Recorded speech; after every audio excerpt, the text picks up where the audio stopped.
Trey Gowdy has had enough. Recent revelations make it clear there was a plot inside the FBI to destroy Donald Trump. And Gowdy just unmasked the secret identity of the conspiracy's leader.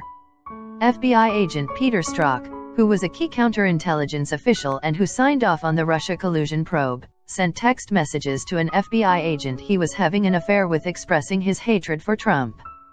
He also described an insurance plan should Trump win. That has now been revealed to be the Russia investigation. In a recent interview, Trey Gowdy said he had never seen such bias at the FBI. The Daily Caller reports, if they were coming up with a quote insurance policy in case Donald Trump won, that is devastating, Gowdy told Fox's Bill Hemmer. What I hope is that insurance policy was not a counterintelligence investigation into the Trump campaign. This was a level of bias that you rarely see, frankly, Gowdy added of Strzok. The text messages referred to an Andy. That is now known to be FBI Deputy Director Andrew McCabe. Gowdy singled him out ahead of his closed-door testimony before the House Intelligence Committee.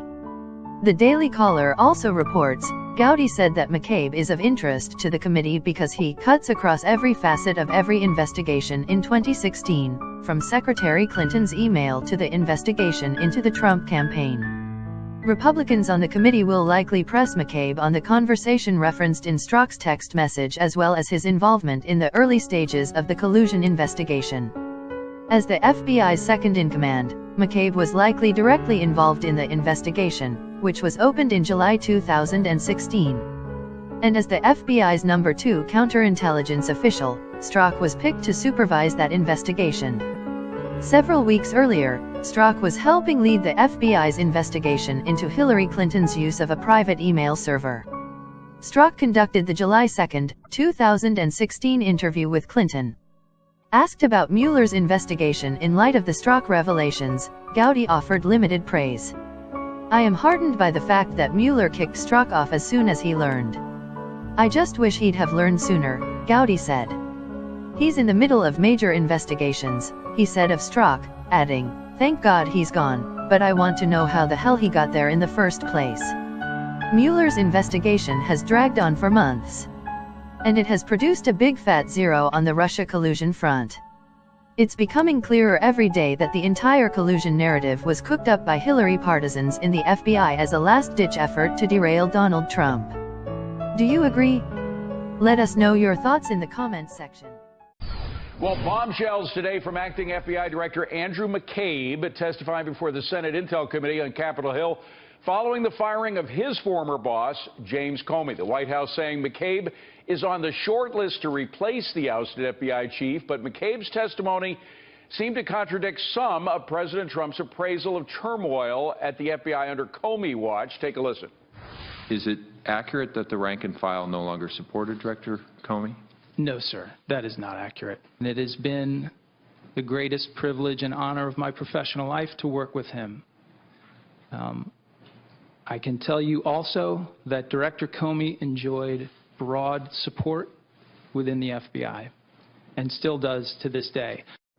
And joining me now for more on McCabe's pushback and fallout from the Comey firing, we've got the A-Team Fox News contributor Byron York, former Special Assistant to President George W. Bush Ron Christie, and the Washington Examiner's Hugo Gordon. Thank you very much, gentlemen. Byron, first to you. He did. I'm first going to contradict what I initially said because he did agree with President Trump that when it came to Hillary Clinton's email and that entire mess beginning on July 5th when Comey laid out what seemed to be a case to prosecute and decided at the end not to, he did say that the FBI staff really objected to, correct?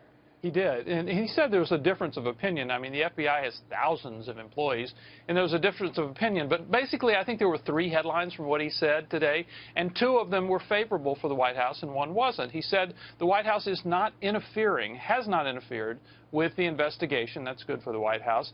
he knocked down reports that James Comey had asked for more money and resources for the investigation. That was good for the White House because there was this intimation that somehow Trump had fired Comey just as he was asking for more resources. And then the last thing is what you mentioned. He did say that Comey enjoyed wide support in the FBI, and that contradicted what the president said about Comey losing the confidence of people at the FBI. So, Hugo, 2 out of 3 seems not so bad for the president. Yeah, I thought it was not bad at all. I agree entirely with what Byron said. And the thing about saying that Comey enjoyed the support, in a way it was very silly of the president to put it that way, because there are bound to be people in the FBI who would come out and say that they had full confidence in Comey. So there'll be mixed opinions on that too. But on the really clear things, that the investigation was not under-resourced and that it was not normally the way that resources would have been requested, and that there was absolutely no sort of decline or diminution of the investigation. All of those things that McCabe said were actually in the president's favor. But, Ron, you look at the mainstream media and you see this breathlessness about how everything that McCabe says seems to contradict Trump talk, and how, in fact, the president's in deeper. I mean, when are we ever going to find some kind of truthful statement or recap of what has happened on Capitol Hill from the press, if ever? Good evening, David. I don't think we will, certainly not in the short term.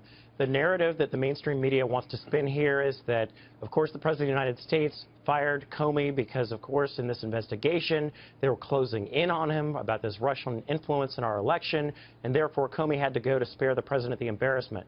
Fact of the matter is, when you listen to what the director of the FBI had said previously, there was no collusion. If you look at what our intelligence communities in the House and the Senate side have said, there was no collusion directly with the president and or his campaign. But that's not the narrative that they want to spin, David. And until they decide to actually look at the facts, follow the facts, and lead to this juncture, there's no evidence. That's not in their best interest, because that doesn't put eyeballs for them to sell advertising. Well, and Ron, you get this sense that, in fact, there is this sort of determination to find something against the president that could lead to impeachment, right? No question. This reminds me of the earliest days in the George W. Bush administration, when people said that President Bush was illegitimate, that he was there improperly. Perhaps we should look at impeachment. The parallels between 2001 and where we are with President Trump resonate with me. They're going to keep digging, keep trying until they can find something, anything, David, to try to impeach him. And Byron, there is this impeachment clock, if you will. I've seen that phrase used a couple of times in mainstream media, an impeachment clock, looking for some kind of obstruction charge against the president, something that, whether his firing of Comey was obstruction of justice or something else was obstruction, it's all leading to impeachment, that's what they want. There's no doubt there are members of Congress who want to remove the president from office. I mean, Maxine Waters has talked about impeach 45, 45 being the president. There's also been talk about using the 25th Amendment to somehow declare the president unfit, perhaps mentally unfit for office, to try to remove him. But this is all about 2018, because bills of impeachment began in the House of Representatives, and one is not going to begin in a Republican House of Representatives. So they have to win the House, and then I do think you'll have serious talk, whatever Trump has done by that time, you'll have serious talk about impeachment. I want to talk about the House, Hugo, but I don't want to get away from the media for the moment, because I love Rush Limbaugh's description of how he thinks everybody's got it wrong. Most people think it's Democrats influence the media. He says it's exactly the opposite, that the media is actually now in charge and really kind of guiding all of the various political narratives that are picked up by politicians. Do you see any of that? Yeah, I think there's a lot of truth in that. The media are immensely powerful, and they are clearly, I mean, they have been described by the president as you know, his enemy, or the enemy of the American people, and to some extent they are proving him right. There's a lot of what is going on in media reporting which shows a distinct animosity towards him.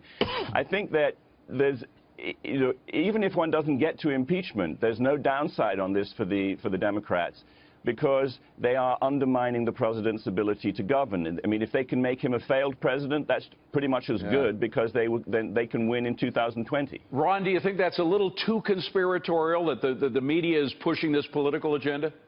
Absolutely not. And going back to what Byron said, I think it's very important to recognize the significance of what he said. Articles of impeachment have to start in the House of Representatives. The Democrats' main target right now is to retain control of that chamber so that they can find a way to try to bring articles. The Republicans are going to do everything they can, of course, to block that route. But let's recognize we're not talking about leading the country. We're not talking about health care. We're not talking about North Korea.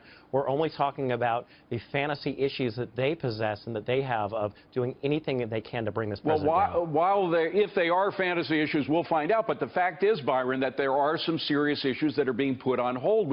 Today, maybe it's a small example, but not to the people concerned. There was supposed to be a hearing on seniors and their ability or inability to get proper health care. They tabled that issue because they said the Russia thing was so important. So there is real legislation that is being sidelined for this wild goose chase. Well, Democrats do, of course, have the power to slow down the Senate, and they have the power to withdraw even the minimal support that they have given. Notice one example here. Rod Rosenstein, the Deputy Attorney General who played this key role in firing Comey. He wrote the letter that came out on Tuesday morning. Yeah, go ahead. He was confirmed just a couple of weeks ago on a vote of 94-6 in the Senate, and Republicans have cited that vote as evidence that he has wide bipartisan support, and therefore this act of firing Comey is more legitimate. And I think the lesson for this for Democrats is, well, let's not have any more 94 votes. Make the Republicans pass everything they can on 50, 51, or 52 votes without Democratic help. So if you thought things were bad in the Senate, they could actually get worse because of this.